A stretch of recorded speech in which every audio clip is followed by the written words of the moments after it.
Guys, I got another bag perfume cream. Makan diyarda ka tagtaan fiiriyayna. Gifti lacagteeda qaba maxaa gifti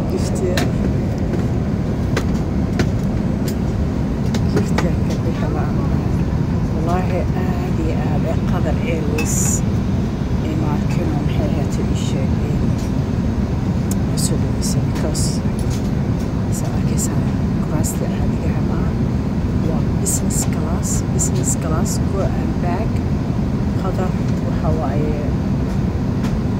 I give 10,000 because to the Bekala Church, so 10,000 from America to Dallas to Qatar to